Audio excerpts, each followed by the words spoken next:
جبکہ یہ دو نام ایک ہی صفت سے نکلے ہیں۔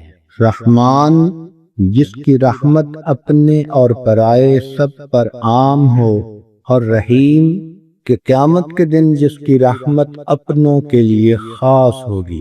یا یوں سمجھیے کہ ایک آدمی کے لیے مالدار ہونا ایک صفت ہے اور سخی ہونا دوسری صفت ہے۔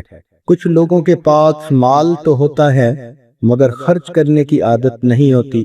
کچھ لوگوں کے پاس سخاوت تو ہوتی ہے مگر مال ہی نہیں ہوتا۔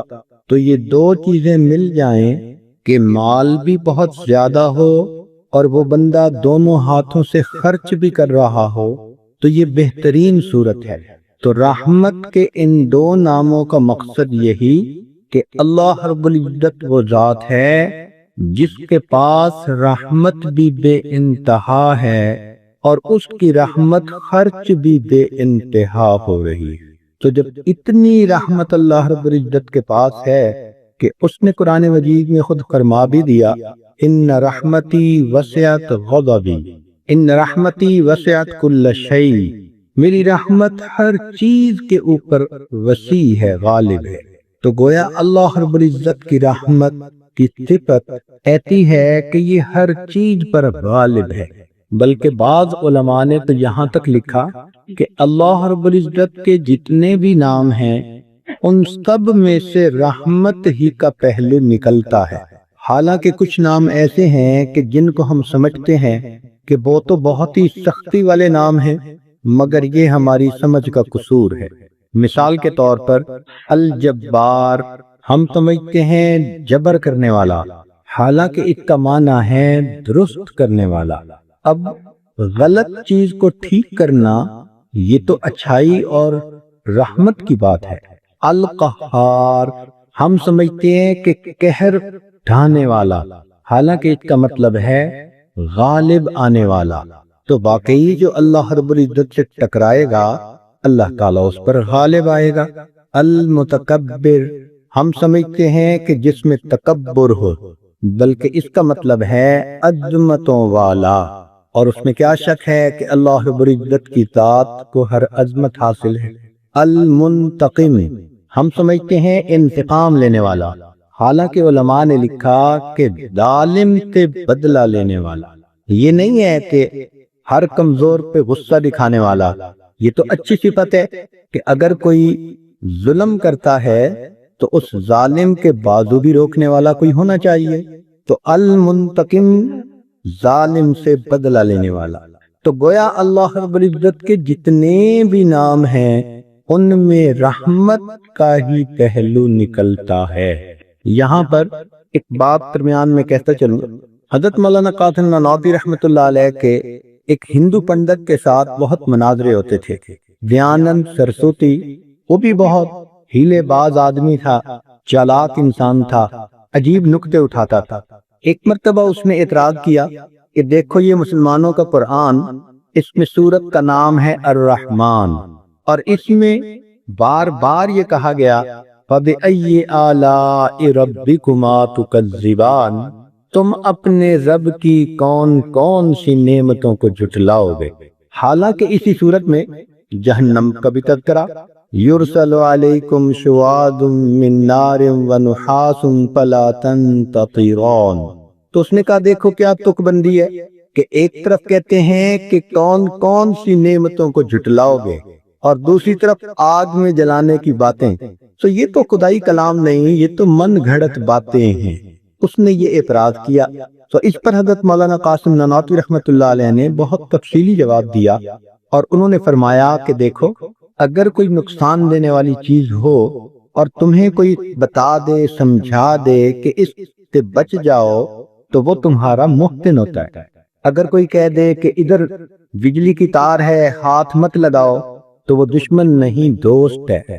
اسی طرح اللہ تعالیٰ نے اس صورت میں ایمان والوں کو جہنم کی آگ سے بچنے کے جو مشورے دیے، ان کو جو نصیحتیں کیں کہ اپنے آپ کو جہنم کی آگ سے بچاؤ، یہ بھی اللہ رب العزت کی نعمت ہے کہ اس نے اپنے بندوں کو راہبری عطا فرمائی۔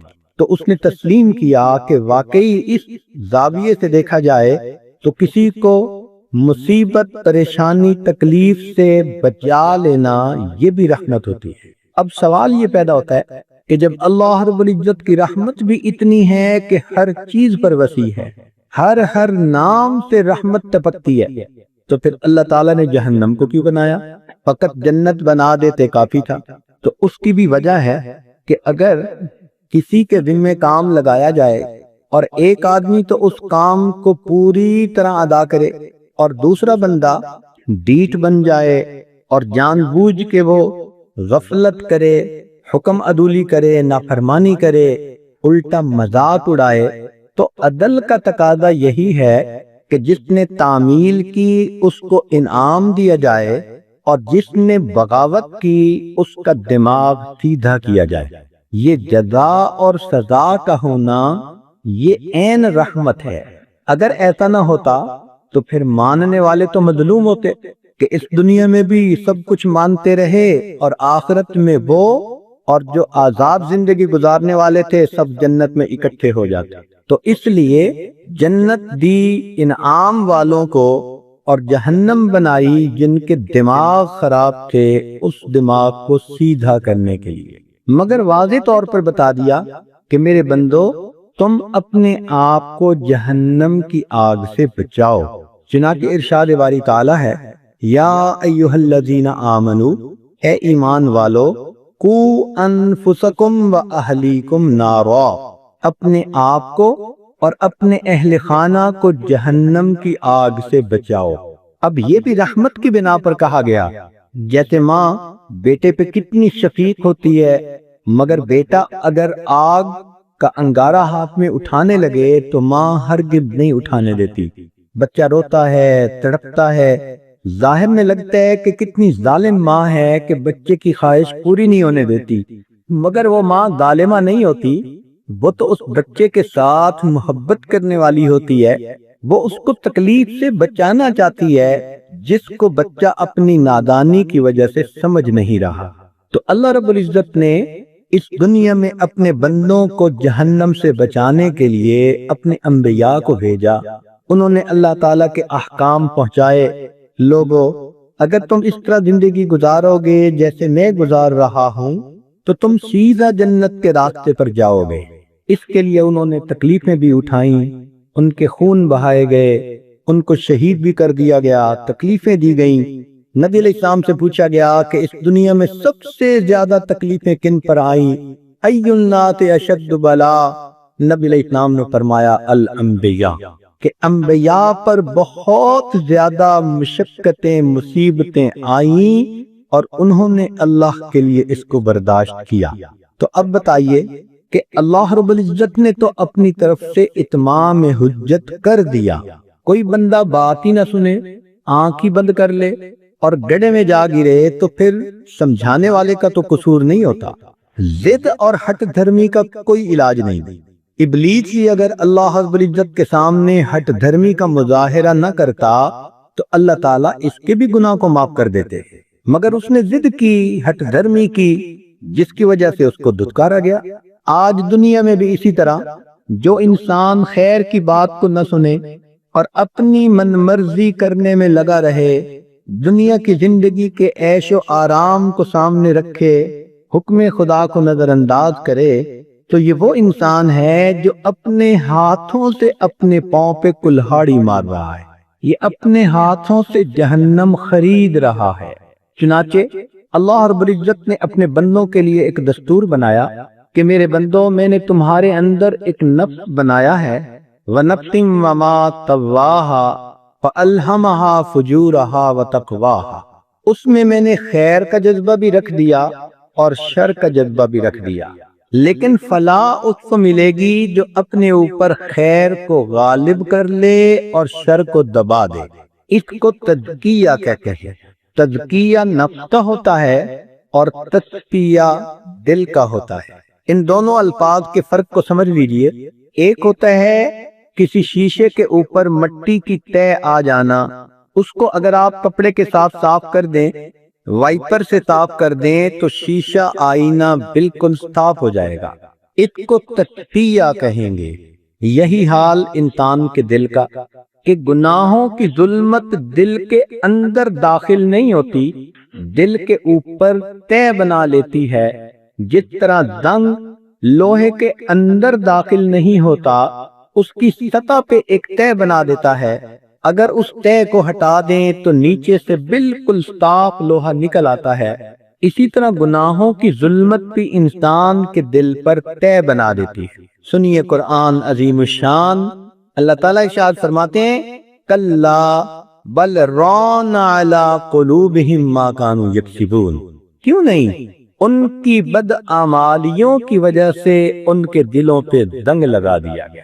تو چونکہ یہ اوپر اوپر طے ہوتی ہے، اس لیے اس کو اگر توبہ کے آنسوؤں سے صاف کریں تو یہ طے اتر جاتی ہے اور دل بالکل صاف ہو جاتا ہے۔ اس کو تصفیہ قلب کہتے ہیں۔ ایک ہوتا ہے کپڑے کا میلا ہونا، اگر کوئی کپڑا میلا ہو گیا تو اس کو تو استری پھیر کے آپ صاف نہیں کر پاتی، اس کو ستھرا کرنے کا اور طریقہ ہے۔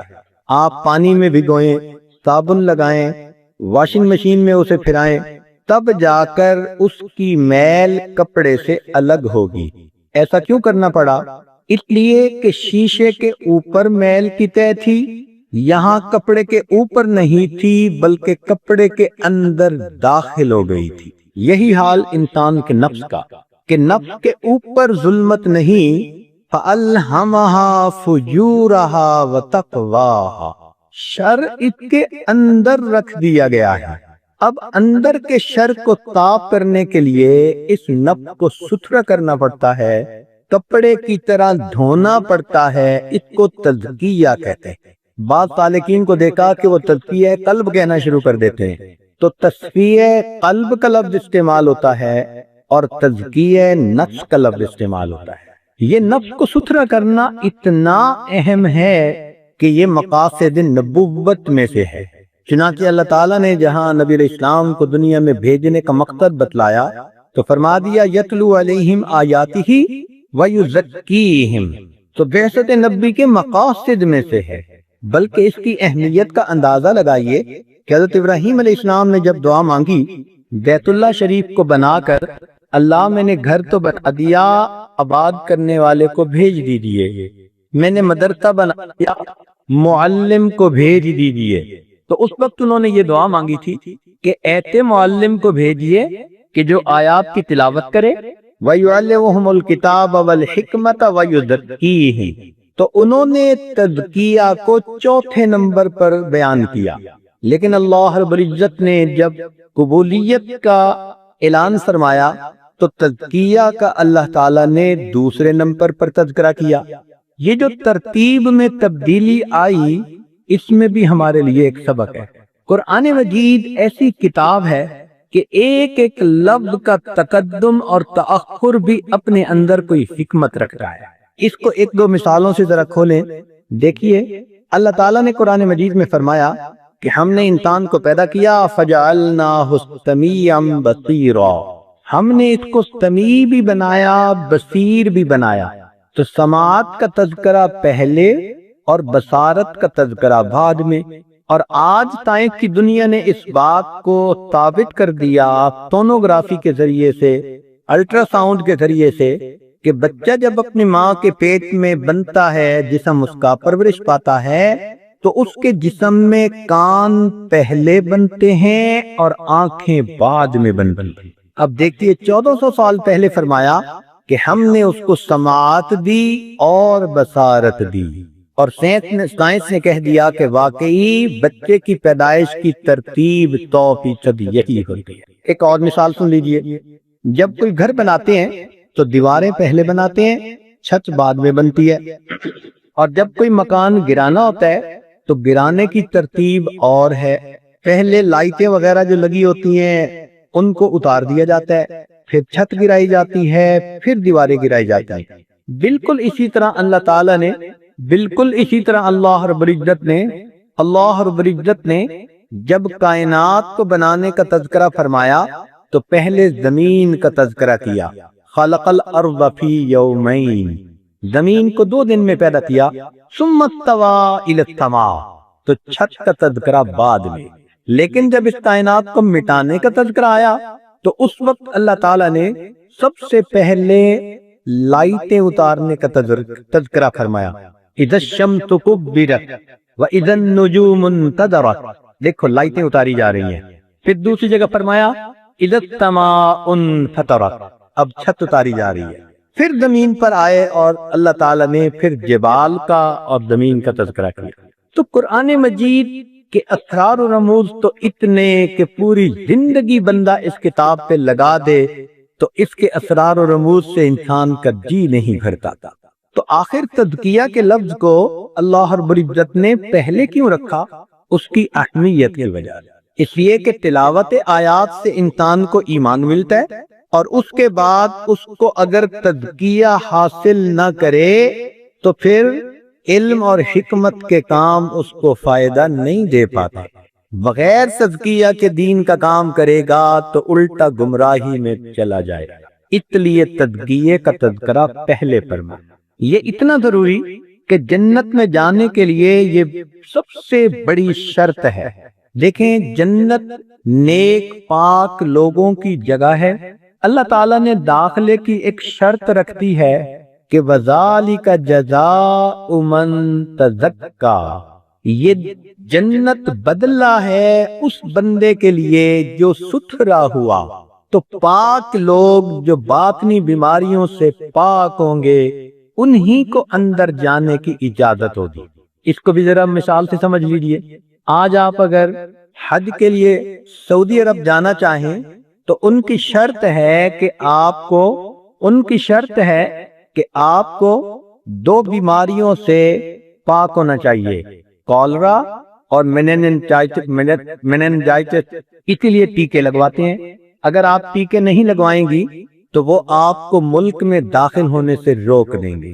کسی ملک کی شہریت حاصل کرنا چاہیں تو وہ کہتے ہیں جی کہ آپ اپنا میڈیکل پیش کریں، آپ کو ٹی بی بھی نہیں ہونی چاہیے، HIV پازیٹیو بھی نہیں ہونا چاہیے، اور آپ کو کوئی اور بھی ایسی متعدی بیماری نہیں ہونی چاہیے، اگر ہوگی تو ہم اپنے ملک میں داخل نہیں ہونے دیں گے۔ اب بتائیے یہ دنیا کے ملکوں کے چھوٹے چھوٹے حاکم یہ اپنے ملکوں میں بیمار لوگوں کو داخل ہونے کی اجازت نہیں دیتے، تو وہ رب کریم جو ساری کائنات کا مالک و خالق ہے وہ اپنی پسندیدہ اپنے پیاروں کی جو ہے جگہ جنت میں باطنی بیماریوں والے لوگوں کو کیسے داخل ہونے دیں؟ ان کی بھی شرط ہے کہ اگر اس میں داخل ہونا چاہتے ہو تو باطنی بیماریوں سے پاک ہو کے آؤ۔ یہ باطنی بیماریاں کون؟ جیسے ظاہری بیماریاں ہوتی ہیں، یہ بلڈ پریشر ہے، یہ ڈائبٹیز ہے، یہ ہائی کولیسٹرول کی بیماری، یہ فلاں بیماری، اسی طرح باطن کی بھی بیماریاں ہیں، تکبر ہے، حسد، بغض، کینہ، غضب، شہوت، یہ سب کی سب باطنی بیماریاں ہیں۔ تو اللہ تعالیٰ کی طرف سے یہ شرط ہے کہ دنیا میں ان بیماریوں سے اپنے آپ کو پاک کر لو، اپنا علاج کروا لو۔ اگر تم نے علاج کروا لیا اور تمہاری موت اس حال میں آئی کہ تمہارے نفس کا تزکیہ ہو چکا تھا تو میرے بندو تمہارے لیے جنت کے دروازے کھول دیے جائیں گے، تمہاری قبر کو جنت کا باغ بنا دیا جائے گا۔ اور اگر تم نے دنیا میں منمانی کی اور میرے حکموں کے غفلت برتی اور آزاد زندگی گزاری اور اپنے نفس کے اندر گندگیاں لے کر دنیا سے مرے تو اب تمہیں ان باطنی بیماریوں کا علاج کروانا پڑے گا۔ لہذا اس کے لیے ہم نے ایک ہسپتال بنایا ہے جس کا نام جہنم ہے۔ یہ بیماروں کے لیے ہے، ان کا علاج کرنے کے لیے۔ کیونکہ تم بیمار ہو لہذا ہم تمہیں پہلے ہسپتال میں داخل کریں گے، اگر تمہاری بیماری ٹھیک ہو گئی تو ہم تمہیں ڈسچارج کر کے کچھ عرصے کے بعد تمہارے گھر جنت روانہ کر دیں گے۔ اور اگر ایسی بیماری ہوئی جو لا علاج ہے تو پھر تمہیں ساری عمر ہسپتال میں گزارنی پڑے گی۔ اب ذرا اس بات کو توجہ سے سمجھیے گا کہ جیسے بیمار آدمی ہسپتال میں جاتا ہے تو اس کو سب سے پہلے ایمرجنسی وارڈ میں جانا پڑتا ہے۔ یہ ایمرجنسی وارڈ کیا ہوتا ہے؟ اس میں تھوڑا سا عملہ متعین ہوتا ہے، ہر آنے والے مریض سے وہ 2-3 مختصر سے سوال پوچھتے ہیں، اور جلدی سے ان کو دوا دینا شروع کر دیتے ہیں کہ فوری دوا مل جائے۔ اسی طرح انسان کی قبر وہ آخرت کے ہسپتال کا ایمرجنسی وارڈ ہے۔ جب بھی کوئی بندہ قبر میں جائے گا تو منکر نکیر دو ہی بندے آئیں گے اور آ کے اس سے مختصر 3 سوال پوچھیں گے، من ربک، من نبیک، ما دینک، اور ان 3 سوالوں سے ان کو پتہ چل جائے گا کہ یہ کس طرح کا بیمار ہے، تو وہ فوراً اس کو میڈیکیشن دینا شروع کر دیں۔ اب جیسی بیماری اس کی ویسی ہی دوا۔ کئی مرتبہ سر میں درد ہو تو کہتے ہیں جی کہ سر ذرا دبا دو، بیماری ٹھیک ہو جائے گی۔ کسی اور جو عضو بدن میں درد ہو تو دبا دیتے ہیں۔ تو جن لوگوں کو گناہوں کی درد دنیا میں ہوگی تو قبر پھر ان کو دبائے گی، یہ قبر کی فزیو تھراپی ہوگی۔ یہ الگ بات ہے کہ جب وہ دبائے گی تو ایک طرف کی پسلیوں کو دوسری طرف کر دے، تو گناہگار بندوں کو قبر کا ضغطہ پیش آئے گا، یہ قبر میں ان کو فزیو تھراپی مل رہی ہے۔ پھر اس کے بعد نزلے زکام کے مریض کو ٹھنڈی جگہ سے بچاتے ہیں، کہتے ہیں ایئر کنڈیشنر کے سامنے مت بیٹھو، بلکہ تم ذرا ایسی جگہ رہو جہاں نسبتاً گرمی ہو۔ تو جن کو گناہوں کی بیماری نزلہ زکام ہوگا تو ان کی قبر میں بھی جہنم کی کھڑکی کھول کر ٹیمپریچر کو ذرا زیادہ کر دیں گے کہ تم ٹھنڈی جگہ رہنے کے قابل نہیں، تمہارا نزلہ زکام کا مسئلہ ہے۔ اور کئی مرتبہ دیکھا ایمرجنسی وارڈ میں کہ وہ آتے ہی بندے کو ڈرپ لگا دیتے ہیں فوراً، تو قطرہ قطرہ دوائی اس بندے کے خون میں شامل ہوتی رہتی ہے۔ قبر میں بھی اسی طرح ہوگا۔ حدیث پاک میں آتا ہے کہ بے نمازی جب جائے گا تو اللہ تعالیٰ ایک گنجے اژدہے کو مسلط کر دیں گے، وہ تھوڑی تھوڑی دیر بعد اس کو کاٹے گا اور اس کے اندر زہر کی دوا داخل کرتا رہے گا۔ یہ اللہ تعالیٰ کی بنائی ہوئی ڈرپ ہے جو اس بندے کو لگی ہوگی۔ ذرا اژدہے کا تصور کر کے دیکھیں نا، ایسے لگتا ہے جیسے سر کے اوپر ڈرپ کی بوتل ہی کھڑی ہوئی ہے، یہ ڈرپ لگی رہے گی۔ اب ایمرجنسی وارڈ میں بندے کو اس وقت تک رکھتے ہیں جب تک کہ بڑا طبیب نہیں آ جاتا، بڑا سرجن نہیں آ جاتا۔ جب بڑا سرجن آ جاتا ہے تو مریض کو اس کے سامنے پیش کرتے ہیں اور وہ پھر مریض کی 2 چیزیں دیکھتا ہے، ایک تو جو اس کی فائل بنتی ہے اس کو چیک کرتا ہے، اور دوسرا اس سے ہسٹری بھی لیتا ہے، تفصیلی سوال پوچھتا ہے، اور ان 2 چیزوں کے ذریعے پھر وہ فیصلہ کرتا ہے کہ یہ کس درجے کا مریض ہے اور اس کو کس وارڈ میں داخل کرنا چاہیے۔ چنانچہ اس مریض کو قیامت کے دن اللہ رب العزت کے سامنے پیش کیا جائے گا جو طبیب اعظم ہے، اور اللہ تعالیٰ اس کی فائل دیکھیں گے، یعنی نام اعمال کو دیکھیں گے، اور اس سے 4 سوال پوچھیں گے، میرے بندے تو نے جوانی کیسے گزاری، تو نے کہاں سے کمایا، کہاں خرچ کیا، اور تو نے اپنے علم سے کتنا عمل کیا۔ ان سوالات سے اس بندے کی بیماری کی اصلیت کھل کر سامنے آ جائے گی۔ تو جہنم کے ہسپتال کے اندر مختلف وارڈ ہیں، جیسے دنیا کے ہسپتال میں ایک جنرل وارڈ ہوتا ہے، چھوٹی موٹی بیماریوں والوں کو وہاں بھیج دیتے ہیں۔ ایک پیچیدہ بیماری والے لوگ ہوتے ہیں، ان کو ECU میں داخل کرتے ہیں، ایکسٹینسو کیئر یونٹ۔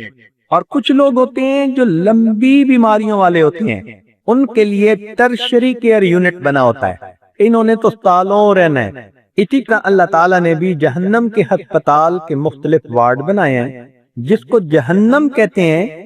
یہ جنرل وارڈ ہے جو سب سے اوپر ہے، اور باقی وارڈ اس سے نیچے ہیں۔ چنانچہ منافق، مشرک اور کافر یہ نیچے کے وارڈوں میں بھیجے جائیں گے۔ ان المنافقین فی الدرک الاسفل من النار، سب کے نیچے کے وارڈ میں منافق ہوں گے، کیونکہ ان کو لمبا عرصہ لگنا ہے۔ اور ویسے بھی دستور ہے کہ آپ نے سٹور میں کوئی چیز اگر ایسی رکھنی ہو کہ جس کو نکالنا جلدی ہو تو دروازے کے قریب رکھتی ہیں، اور اگر اس کو نہ نکالنا ہو تو دور کونے میں لگا دیتی ہیں۔ تو اللہ تعالیٰ بھی منافقوں کو دور کونے میں لگا دے، اور مسلمانوں کو اوپر دروازے کے قریب رکھیں گے کہ یہ تو نزلے زکام کے مریض ہیں، جلدی شفا پا جائیں گے۔ ہر ہسپتال کے اندر یہ دستور ہے کہ ایک یونیفارم ہوتی ہے، چنانچہ جہنمیوں کی بھی یونیفارم ہوگی۔ سرابیلہم من قطران، گندک کا بنا ہوا لباس ہوگا۔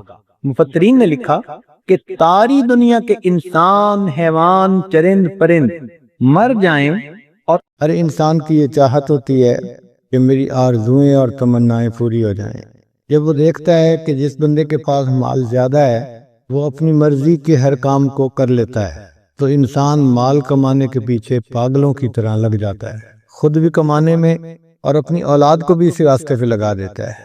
بزنس مین ہے تو اولاد کو بھی بزنس میں ساتھ لگا لیتا ہے، فیکٹری اونر ہے تو اپنی اولاد کو بھی فیکٹری چلانے میں لگا دیتا ہے، حتیٰ کہ چھوٹے بچوں کو وہی مضامین پڑھاتا ہے جن سے بعد میں وہ اچھی جاب کر سکیں اور مال کما سکیں۔ گھر کے ہر فرد کو مال کمانے کے لیے تیار کیا جاتا ہے، حتیٰ کہ گھر کی عورتوں کو بھی ایسی تعلیم دی جاتی ہے کہ ضرورت پڑنے پہ وہ بھی جاب کر سکیں اور پیسہ کما سکیں۔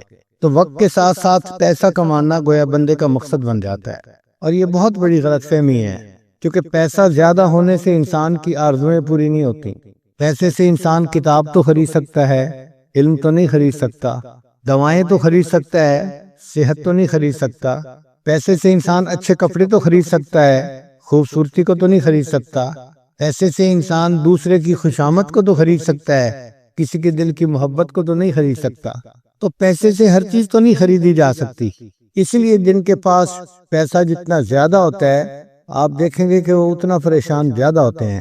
پیسہ آتا ہے تو اپنے ساتھ وبال بھی لے کے آتا ہے، کبھی اولاد نافرمان، کبھی بیوی نافرمان، کبھی صحت کی مشکلات، کبھی اور اسی قسم کے مسائل، اور پھر دل بے چین رہتا ہے۔ چنانچہ پچھلے دنوں ہمارے ایک ساتھی نے مجھے ایک ڈاکومنٹ پرنٹ کر کے دی کہ دنیا کے 22-23 وہ بندے جو سب سے زیادہ امیر سمجھے جاتے تھے، جو بلینر تھے، ملینر کی بات نہیں ہے، بلینر تھے، ان کا انجام کیسا ہوا۔ تو میں پڑھ کے حیران ہوا کہ ان 22-23 میں سے کوئی 18-20 سے تو خودکشی کی، سارے کے سارے ڈپریشن کے مریض، ان کو ہاسپٹل داخل کروایا گیا، ان کے ساتھ پاگلوں والا جو ہے نا وہ معاملہ کیا گیا۔ میں حیران تھا کہ ان لوگوں کے پاس مال و دولت کے اتنے خزانے ہیں، پھر کیوں پریشان ہیں؟ تو لکھا ہوا تھا کہ ان کے دل میں سکون نہیں تھا، پریشانی تھی۔ تو جو دنیا کے سب سے امیر لوگ ہوں ان کے دلوں میں اگر یہ پریشانی ہے تو اس کا مطلب یہ کہ سکون مال و دولت سے خریدنے والی چیز نہیں ہے۔ یہ عجیب بات ہے کہ ہم لوگ سکون حاصل کرنے کی نیت سے ہر وہ کام کرتے پھرتے ہیں جو انسان کو بے سکون بناتا ہے۔ یہ غلط فہمی ہے ہماری۔ سکون ملتا ہے اللہ تعالیٰ کی یاد سے اور نیکی کی زندگی گزارنے سے۔ الا بذکر اللہ تطمئن القلوب، جان لو اللہ کی یاد کے ساتھ دلوں کا اطمینان وابستہ ہے۔ آپ اگر غور کریں تو دنیا میں مختلف چیزوں سے نفع اٹھانے کے طریقے مختلف ہیں۔ پانی سے نفع اٹھانے کے طریقے اور ہیں، آگ سے نفع اٹھانے کے طریقے اور ہیں، ہوا سے نفع لینے کے طریقے اور ہیں، مٹی سے نفع لینے کے طریقے اور ہیں، جدا جدا طریقے ہیں۔ ذہن میں سوال پیدا ہوتا ہے وہ کون سا طریقہ ہے کہ جس سے کہ ہم اللہ تعالیٰ کی ذات سے فائدہ اٹھانے والے بن جائیں، اللہ کے خزانوں سے فائدہ لینے والے بن جائیں، وہ طریقے کون سے ہیں؟ اس کو سمجھانے کے لیے ہمارے آقا اور سردار حضرت محمد مصطفیٰ احمد مجتبی صلی اللہ علیہ وسلم دنیا میں تشریف لائے، اور انہوں نے آ کر یہ بات سمجھائی کہ لوگو اگر تم میرے نقش قدم پر چلو گے تو اللہ کے خزانوں سے سب سے زیادہ فائدہ اٹھانے والے تم بن جاؤ گے، اور اگر اس کی خلاف ورزی کرو گے تو نقصان پانے والے بنو گے۔ فرمایا ان اللہ جعل العزت والوقار لمن تابع امری، کہ جس بندے نے میرے حکم کی فرما برداری کی اللہ نے اس کے لیے عزت اور وقار کو لکھ دیا۔ وجعل الذلۃ والصغار علی من خالف امری، اور جس نے میرے حکم کی مخالفت کی اللہ نے اس کے لیے صغار، چھوٹا پن اور ذلت کو لکھ دیا ہے۔ تو دنیا میں کامیاب زندگی گزارنے کا ایک ہی راستہ ہے جس راستے پر اللہ کے پیارے حبیب صلی اللہ علیہ وسلم چلے، اور انہوں نے ہمیں اس راستے پہ چلنے کا حکم عطا فرمایا۔ اس کے سوا کوئی دوسرا راستہ نہیں ہے۔ آج دنیا ٹھوکریں کھا رہی ہے، کوششیں میں لگی ہوئی ہے، لیکن اس کے بعد مال دولت سمیٹنے کے باوجود پھر پریشان ہے۔ آپ جس بندے سے بات کر کے دیکھ لیں آپ کو وہی بندہ پریشان نظر آئے گا، اور پریشانیاں بتانی شروع کرتے ہیں، اللہ کی شان کے پریشانیاں ختم ہی نہیں ہوتی، آپ سنتے چلے جائیں، اتنی لمبی حکایتیں ہوتی ہیں کہ بندہ سن کے حیران ہو جاتا ہے، تنگ آ جاتا ہے۔ کوئی ایسا طریقہ جس سے کہ ہماری دعائیں قبول ہوں، ہماری نیک مرادیں پوری ہوں، اور ہمیں دنیا میں عزت ملے، لوگوں سے محبت ملے، وہ طریقہ نبی علیہ الصلوۃ والسلام کو بتایا ہوا راستہ ہے۔ وہ طریقہ نیکوکاری کی زندگی اختیار کرنے کا راستہ ہے۔ اللہ تعالیٰ ارشاد فرماتے ہیں وَلَوْ أَنَّ أَهْلَ الْقُرَىٰ آمَنُوا وَاتَّقَوْا، اگر یہ بستی دیسوں والے ایمان لاتے، تقوی کو اختیار کرتے، لَفَتَحْنَا عَلَيْهِمْ بَرَكَاتٍ مِّنَ السَّمَاءِ، ہم ان کے لیے آسمان سے برکتوں کے دروازے کھول دیتے۔ تو برکتوں کے دروازے کھل سکتے ہیں مگر ان کو ہمارے گناہوں نے روکا ہوا ہے۔ ہم لوگ ایک کمرے میں تھے، گرمی تھی، ایک بچہ بار بار بٹن بند کر دیتا تھا پنکھے کا، تو گرمی اور زیادہ ہو جاتی تھی۔ ہم حیران تھے کہ یہ کیا معاملہ ہے۔ تو مجھے اس دن خیال آیا کہ بالکل اسی طرح اللہ تعالیٰ نے تو ہمارے لیے عزت اور رزق کے دروازوں کو بنایا ہے، ہم ان گناہوں کے ذریعے سے اس کے آف بٹن کو دبا دیتے ہیں اور وہ دروازے بند ہو جاتے ہیں، اور بجائے رزق میں انسان کو سکون ملنے کے الٹا پریشانی ملتی ہے۔ اس لیے اللہ تعالیٰ فرماتے ہیں کہ جو بندہ میری یاد سے آنکھ چرائے گا فَإِنَّ لَهُ مَعِيشَةً ضَنْكَا، ہم اس کی روزی کو تنگ کر دیں گے۔ اچھا، روزی کو تنگ کرنے کا کیا معنی؟ کہ پریشان ہی ہوگا روزی کی طرف سے۔ آپ دیکھیں یہ جو بڑے بڑے کاروباری لوگ ہوتے ہیں یہ الٹا اور پریشان ہوتے ہیں۔ کیا وہ جی 2 کنٹینر وہاں بھیجے تھے وہ رک گئے، 1 کنٹینر یہاں بھیجنا تھا رک گیا، فلاں کام ایسے نہیں ہوا، فلاں کام ایسے نہیں ہوا، ان کے پیسے پھنسے ہی رہتے ہیں۔ فلاں نے اتنے پیسے دینے تھے وہ دے نہیں رہا، تو پریشان ہی ہوتے ہیں پیسے کے پیچھے۔ اور کئی مرتبہ ایکسپینشن کے چکر میں شیطان ڈال دیتا ہے۔ اچھی بلی فیکٹری تھی، چلا رہے تھے، مزے کی زندگی گزار رہے تھے، ذہن میں خیال آیا ہم اس کی کیپیسٹی کو بڑھا لیں۔ اب کیپیسٹی بڑھانے کے لیے کبھی تو بینک سے لون لیا، کبھی لوگوں سے لون لیے۔ اب وہ لون ایسا ہوتا ہے کہ اس کو واپس پے نہیں کر سکتے تو پریشان، تو پریشانی پریشانی، پیسہ ہے لیکن ساتھ پریشانی بھی ہے۔ پھر آپس میں بیٹھ کے باتیں کرتے ہیں جی کہ لیکوڈیٹی نہیں ہے ہمارے پاس، اس لیے پریشانی زیادہ ہو گئی ہے۔ پیسہ ہوتا ہے بینکوں میں ہوتا ہے، پیسہ ہوتا ہے کاغذوں میں ہوتا ہے، ہاتھ میں ان کے نہیں ہوتا۔ بس ان کی فیکٹریوں کی کیپیسٹیز بڑھتی جاتی ہیں اور وہ پریشان ہی ہوتے ہیں۔ اللہ ان کی معیشت کو تنگ کر دیتے ہیں اس طرح سے، ہر وقت پریشان۔ وہ طریقہ جس سے کہ انسان کو دنیا میں عزت ملے، سکون ملے، محبت ملے، وہ نیکی کا راستہ ہے۔ چنانچہ جن لوگوں نے نیکی کے راستے کو اپنایا اللہ نے ان کے قدموں میں دنیا کو لا کے ڈال دیا۔ سفیان ثوری رحمت اللہ علیہ 1 سال میں 365 کپڑے بدلتے تھے، جوڑے بدلتے تھے۔ ایک بندے نے کہا ہوا تھا حضرت میں آپ کو روزانہ ایک نیا سوٹ سلوا کے دوں گا، آپ وہ پہن کے درس دیا کرنا۔ تو حضرت روزانہ نیا سوٹ پہن کے درس دیتے تھے، پرانے سوٹ کو اللہ کے راستے میں صدقہ کر دیتے تھے۔ آپ مجھے بتائیں ہے کوئی ایسا بزنس مین، کوئی امیر آدمی جو یہ بتائے کہ جی میں سال کے 365 سوٹ نئے بدلتا ہوں؟ بڑے سے بڑے امیر آدمی بھی 1 درجن 2 درجن کپڑے بدل لیں گے، وہی 2 کے پہنتے رہتے ہیں، حالانکہ وہ امیر کہلاتے ہیں، وزیر کہلاتے ہیں۔ اور جن کو ہم فقیر کہتے ہیں اللہ ان کو سال میں 365 سوٹ نئے بدلواتا ہے۔ یہ جو ہے نا مسلح کی بادشاہی، یہ عجیب نعمت ہے، سمجھ میں نہیں آتی۔ انسان دیکھنے میں فقیر ہوتا ہے لیکن حقیقت کا امیر وہی ہوتا ہے، وہ دلوں کا بادشاہ ہوتا ہے۔ دنیا کے بادشاہ تو جسموں کے بادشاہ ہوتے ہیں، اور یہ اللہ والے یہ انسانوں کے دلوں کے بادشاہ ہوتے ہیں۔ اصل حکومت تو ان کی ہوتی ہے اور وہ ان کو نیکی کی وجہ سے ملتی ہے۔ ہم اپنے گھروں میں دیکھتے ہیں جو بچہ ماں باپ کی بات مانتا ہو، پڑھائی شوق سے کرتا ہو، ماں باپ کی عزتوں کا سبب بنتا ہو، تو ماں باپ اس سے پیار کرتے ہیں۔ وہ بچہ کبھی فرمائش کرے کہ مجھے فلاں چیز چاہیے تو ماں باپ آدھی بات سنتے ہی اس کی بات کو پورا کر دیتے ہیں۔ اور جو بچہ ضدی ہو، بہانے باز ہو، کام چور ہو، ماں باپ کے دل دکھائے، وہ اگر کہتا بھی رہے کہ مجھے فلاں چاہیے تو ماں باپ سنی انسنی کر دیتے ہیں۔ بالکل اسی طرح جو بندہ اللہ کی فرما برداری کرتا ہے وہ دعا کے لیے ہاتھ اٹھاتے ہیں، اللہ اس کی مراد پوری فرما دیتے ہیں۔ اور جو انسان گناہوں بھری زندگی گزارتا ہے وہ پھر ہاتھ اٹھا کے جتنا مرضی دعائیں مانگتا رہے اللہ تعالیٰ اس کی دعاؤں کو سنا انسنا کر دیتے ہیں۔ تو جس نے نیکی کی اور نیکی کی زندگی کو اختیار کیا اللہ تعالیٰ اپنے خزانوں کے دروازے اس کے لیے کھول دیتے ہیں۔ اسی لیے کہا جاتا ہے کہ اللہ والوں کے ہاتھ اللہ تعالیٰ کی جیب میں ہوتے ہیں، اللہ والوں کے ہاتھ اللہ تعالیٰ کی جیب میں ہوتے ہیں۔ اللہ اپنے خزانوں کے دروازے ان کے لیے کھول دیتا ہے۔ حضرت مولانا قاسم نانوتوی رحمۃ اللہ مسجد میں تشریف فرما تھے، ایک بندہ آیا اور اس نے کچھ ہدیہ پیش کیا۔ حضرت کی عادت تھی کہ اگر کوئی بندہ سنت کی نیت سے ہدیہ پیش کرتا تھا تو لے لیتے تھے، اور اگر کوئی ان کو غریب سمجھ کے ہدیہ پیش کرتا تھا پھر نہیں لیتے تھے۔ استغنا تھا طبیعت کے اندر۔ اس نے کوئی بات ایسی کر دی کہ جس سے یہ فیل ہوتا تھا کہ وہ سمجھتے ہیں کہ یہ بڑے محتاج ہیں اور فقیر ہیں، ضرورت مند ہیں، اور میں ان کو یہ دے رہا ہوں۔ تو حضرت نے فرمایا نہیں، میں آپ کا ہدیہ نہیں لوں گا۔ وہ بڑی محنت کرتا رہا، حضرت نے نہ کر دی۔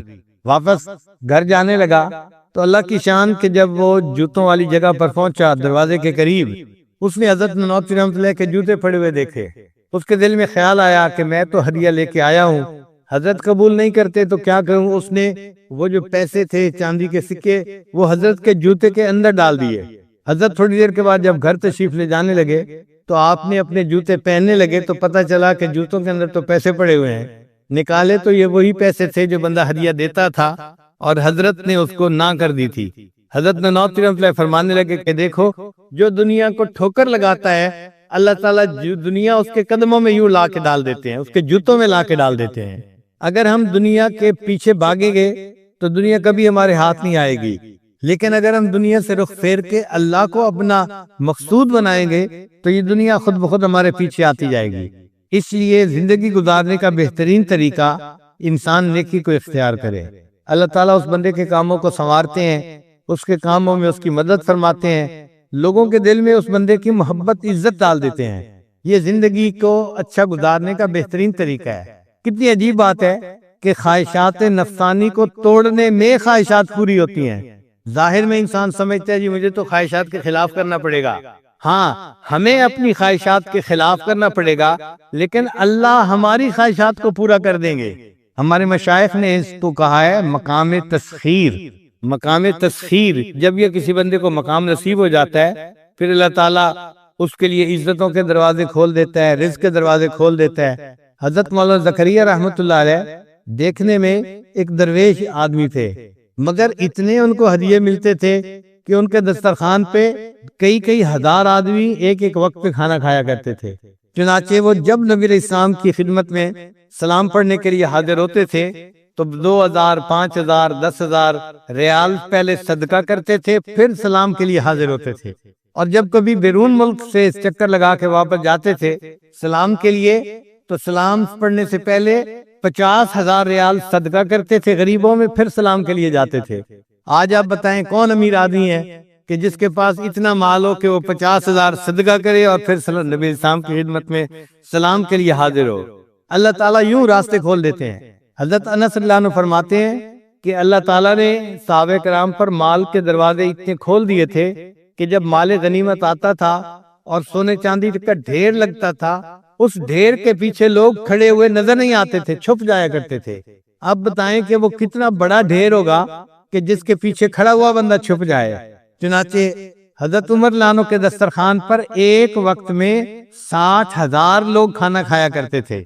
آپ بتائیں یہاں کے تو امیر لوگوں کے شادیوں پہ 60,000 بندے کھانا نہیں کھاتے، حالانکہ وہ تو زندگی میں ایک آدھ مرتبہ شادی کا بچوں کا معاملہ پیش آتا ہے۔ حضرت عمر لانو کے دسترخوان پہ روزانہ 60,000 بندے کھانا کھاتے تھے۔ یہ دولت اللہ نے کہاں سے دی تھی؟ رزق کی برکت اللہ نے کہا۔ ایک بدو تھا، عام سا آدمی، اس کے دسترخوان پہ ہر روز 4 اونٹ ذبح ہوتے تھے۔ آپ بتائیں مجھے کوئی امیر بندہ ہے کہ جس کے گھر میں 4 بکرے روزانہ ذبح ہوتے ہوں؟ کروڑوں پتی بندے کے گھر کے اندر یہ کیفیت نہیں ہے کہ 4 بکرے روزانہ ذبح ہوں، اتنے مہمان ہوں۔ اور وہ ایک بدو تھا اور اس کے دسترخوان پر 4 اونٹ روزانہ ذبح ہوتے تھے۔ اتنے لوگ تو اس کے دسترخوان پہ کھانا کھاتے تھے۔ تو صحابہ رضوان نے دنیا سے منہ موڑا اور اپنے رب کو منایا، اللہ نے دنیا ان کے قدموں میں لا کے ڈال دی۔ حضرت عمر رضوان نے حضرت معاذ رضوان کو ایک مرتبہ 2 لاکھ درہم ہدیہ بھیجے۔ انہوں نے ایک رات میں سارے کے سارے اللہ کے راستے میں صدقہ کر دیے، 2 لاکھ درہم۔ سیدہ عائشہ صدیقہ عنہا کو 50,000 درہم بھیجے۔ انہوں نے اسی وقت مدینہ کی بیواؤں کو بلوا لیا اور صدقہ کر دیے سب پیسے۔ باندی آئی کہ جی آپ روزے سے ہیں اور افطاری کے لیے کوئی چیز نہیں ہے۔ فرمانے لگی تو مجھے پہلے بتا دیتی، میں نے تو اب سب صدقہ کر دیا، میرے پاس تو افطاری کے لیے اب کچھ بھی نہیں بچا۔ حضرت عمر رضی اللہ عنہ نے سودا رضی اللہ تعالی عنہا کو 50,000 درہم بھیجے جو ان کا حصہ بنا تھا۔ جیسے ہی مال ان کے پاس آیا، انہوں نے اسی وقت سارے کے سارے جو ہے اللہ کے راستے میں تقسیم کر دیے۔ جب پورا مال تقسیم ہو گیا تو انہوں نے 2 رکعت نفل پڑھے اور نفل پڑھ کے دعا مانگی، اے اللہ امیر المومنین عمر بن الخطاب کو توفیق ہی نہ دے کہ وہ آئندہ مجھے پیسے بھیجا کریں، اے اللہ ان کو توفیق ہی نہ دے کہ وہ مجھے پیسے بھیجیں۔ تو اس راستے پہ اللہ تعالیٰ دنیا قدموں میں لا کے ڈال دیتے ہیں۔ ہمارے حضرت مرشد عالم رحمۃ اللہ علیہ کے اللہ تعالیٰ نے اس طرح دنیا کے دروازے کھول دیے تھے۔ اگر وہ چاہتے کہ میں مسجد کی دیوار ایسی بناؤں کہ 1 اینٹ سونے کی ہو اور 1 اینٹ چاندی کی ہو، مجھے پکا یقین تھا کہ حضرت ایسی مسجد بھی بنا جاتے۔ حضرت خواجہ عبد المالک صدیقی رحمۃ اللہ علیہ خانوال والے، انہوں نے مسجد بنائی تو لوگوں نے مسجد کا نام رکھ دیا بے چندہ مسجد۔ بے چندہ مسجد نام کیوں رکھا؟ کہ کبھی چندہ ہی نہیں کیا جاتا تھا۔ تو اللہ تعالیٰ دنیا کی فتوحات دے دیتے ہیں اگر انسان نیکی کی زندگی کو اختیار کرے، پھر لوگوں کے دلوں میں اللہ محبتیں بھی ڈال دیتے ہیں، عزتیں بھی ڈال دیتے ہیں۔ اس کا اصول سمجھ لیں کہ انسان کائنات اصغر ہے، چھوٹی کائنات ہے، اور یہ جو ہمارے ارد گرد کائنات ہے یہ کائنات اکبر ہے، بڑی کائنات ہے۔ آپس میں چیزیں ایک دوسرے سے مشابہت رکھتی ہیں۔ مثال کے طور پہ انسان کے جسم پر بال ہوتے ہیں، کائنات کے اندر دیکھیں تو زمین کے اوپر درخت ہوتے ہیں۔ انسان کے جسم میں ہڈیاں ہوتی ہیں، اور اگر کائنات میں دیکھیں تو ان میں پہاڑ ہوتے ہیں، پتھر ہوتے ہیں، سخت ہوتے ہیں۔ انسان کے جسم میں خون کی شریانیں ہوتی ہیں، اور زمین کے اندر دریا اور نہریں ہوتی ہیں۔ زمین کے اوپر چشمے ہوتے ہیں، اور انسان کی جسم میں چشم ہوتی ہے۔ وقت آنے پہ اس چشم میں سے بھی چشمے کی طرح پانی نکلتا ہے، آنسو ٹپکتے ہیں۔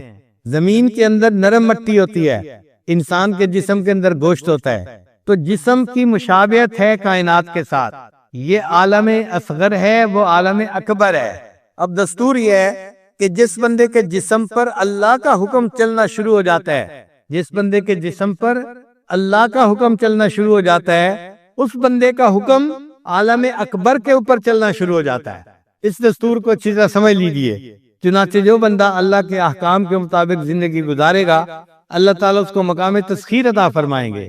جو لوگ پریشان ہوتے ہیں نا، یہ مسئلہ حل نہیں ہوتا، یہ مسئلہ حل نہیں ہوتا، بھائی اس میں رکاوٹ ہمارے اپنے گناہوں کی وجہ سے ہوتی ہے۔ کچھ لوگ کہتے ہیں ہمیں جی پھپھو نے پریشان کیا ہوا ہے، چچا نے پریشان کیا ہوا ہے، چچا کے ایک کاروباری تھے دوست، انہوں نے پریشان کیا ہوا ہے۔ سچی بات تو یہ ہے ہمیں کسی نے پریشان نہیں کیا ہوا، ہمیں ہمارے نفس نے پریشان کیا ہوا ہے۔ سب سے بڑا دشمن ہمارا نفس، ہمارا نفس ہے۔ اور یہ نفس جو ہے نا، یہ اخبث من 70 شیطانا، یہ 70 شیطانوں سے زیادہ خبیث انسان کا نفس ہوتا ہے۔ ہمارے راستے تو نفس نے بند کیے ہوئے ہیں، رزق کے دروازے، عزتوں کے دروازے، دعاؤں کے دروازے اس نے بند کیے ہوئے ہیں۔ اگر نفس مطمئنہ بن جائے اور گناہ کرنا چھوڑ دے تو اللہ تعالیٰ تو رزق کے دروازے کھولنے کے لیے تیار ہیں۔ تو ہمیں محنت اس بات پہ کرنی چاہیے کہ ہمارے جسم سے گناہ سرزد نہ ہو، آنکھ سے گناہ نہ ہو، زبان سے، کان سے، دل دماغ سے، ہاتھ پاؤں سے، شرمگاہ سے، جسم کے کسی عضو سے گناہ سرزد نہ ہو۔ اس پر محنت کرنے کی ضرورت ہے۔ اور جو بندہ ایسا بن جاتا ہے کہ وہ گناہوں سے بچ جاتا ہے، وہ اللہ کی نظر میں مستجاب الدعوات بن جاتا ہے۔ حضرت بابا جی عبداللہ رحمۃ اللہ علیہ سے ایک مرتبہ ساجد نے یہ پوچھا، حضرت آپ مستجاب الدعوات ہیں، اللہ نے آپ کو یہ مقام کیسے عطا فرمایا؟ انہوں نے میری بات سن کے کہا نام لے کر کہ میں اپنے سردار کی نافرمانی نہیں کرتا۔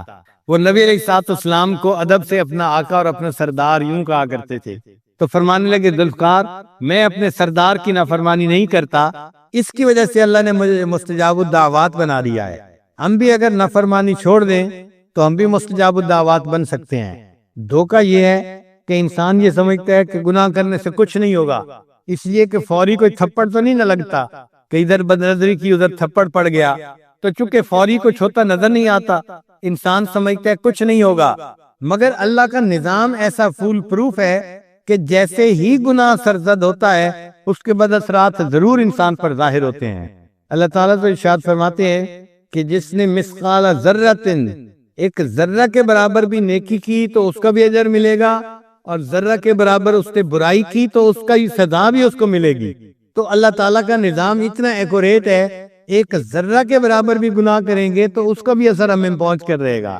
اور اس میں ایک بات یہ بھی ذہن میں رکھیے کہ ایک تو وہ لوگ ہیں کہ جو دنیا دار کہلاتے ہیں، ہر وقت وہ دنیا کمانے میں لگے ہوئے ہیں، دنیا کے پیچھے لگے ہوئے ہیں، اور ان کا دین سے اتنا دلچسپی کا معاملہ نہیں ہوتا، ان کی بات نہیں کرتے۔ ہم بات کرتے ہیں ان لوگوں کی جو دیندار کہے جاتے ہیں، جو دیندار سمجھے جاتے ہیں، وہ بھی بہت سارے گناہوں سے بچتے ہیں، 100% گناہوں سے وہ بھی نہیں بچ پاتے۔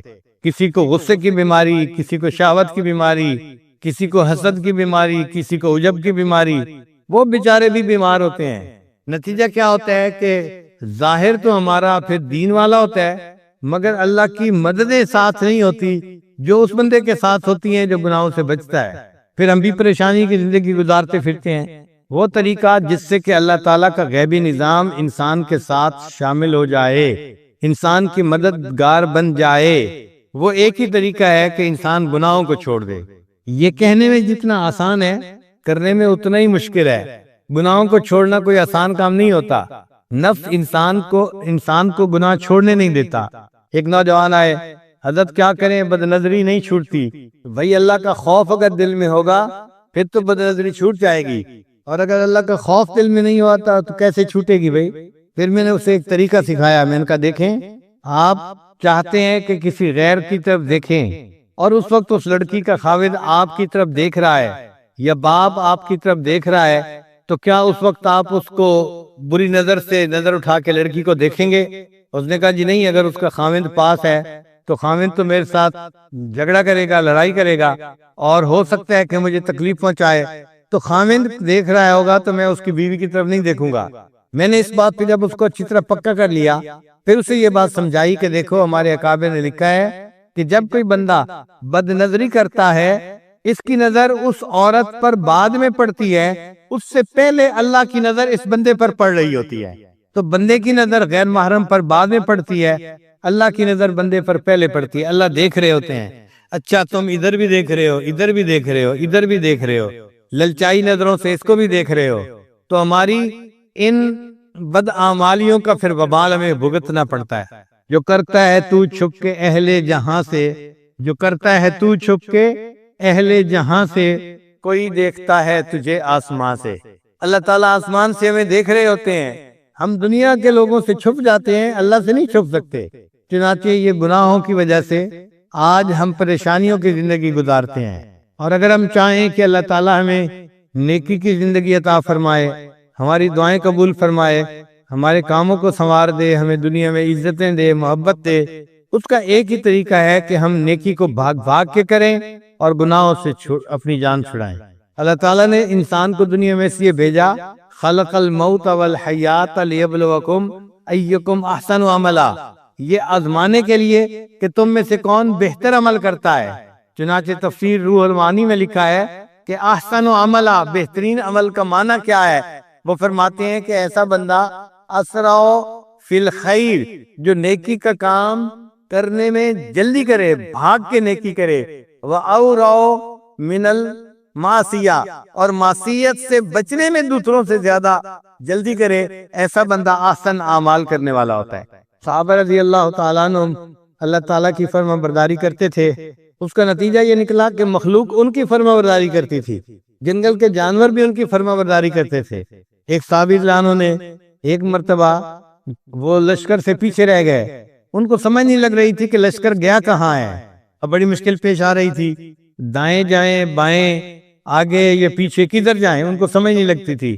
اتنے میں ایک شیر نظر آیا تو انہوں نے شیر کو اپنے پاس بلایا اور کہا کہ دیکھو تمہیں انسانوں کی مہک جلدی محسوس ہو جاتی ہے، مجھے پتہ نہیں چل رہا، تو مجھے میرے لشکر تک پہنچا گیا۔ شیر نے اپنی دم ہلائی، چنانچہ یہ صحابی شیر کی پیٹھ کے اوپر بیٹھ گئے، اور شیر ان کو جیسے گدھا اپنے سوار کو لے کے پہنچاتا ہے، شیر نے ان کو ان کے لشکر تک پہنچا دیا اور پھر واپس چلا گیا۔ ہم اللہ تعالیٰ کی فرما برداری کریں گے، اس کے نتیجے میں اللہ تعالیٰ مخلوق کو ہمارا فرما بردار بنا دیں گے۔ اللہ تعالیٰ رزق کے خزانوں کے دروازے بننے کے لیے کھول دیتے ہیں۔ حضرت مولانا یوسف نوری رحمۃ اللہ علیہ کے پاس بہت سارے لوگ آتے تھے اپنے زکوٰۃ کا پیسہ لے کے، تو حضرت ان کو فرماتے تھے کہ دیکھو بھائی، میرے مدرسے میں سالانہ جتنا خرچہ ہوتا ہے وہ تو پہلے ہی مجھے مل چکا، اب میں آپ کے مال کو لے کے کیا کروں گا؟ تو حضرت ان کے مال کو واپس کر دیا کرتے تھے۔ پھر ایک ایسا وقت بھی آیا کہ حضرت پورے سال میں کسی سے مال نہیں لیتے تھے، صرف رمضان میں لیا کرتے تھے۔ اور ایک ایسا وقت بھی آیا ان کی زندگی میں کہ رمضان کے آخری 10 دن میں صرف مدرسے کے لیے پیسہ لیتے تھے، ورنہ نہیں لیتے تھے۔ ایک بندہ آخری دن رمضان کی آیا، حضرت مجھ سے یہ آپ لے لیجئے اپنے ادارے کے لیے۔ فرمایا دیکھو بھائی، جتنا سال کا خرچہ ہے وہ تو پہلے سے میرے پاس موجود ہے، اور جو فالتو پیسے ہیں وہ مجھے پنجاب کے مدارس میں بھجوانے ہیں، تو بجائے اس کے کہ میں یہ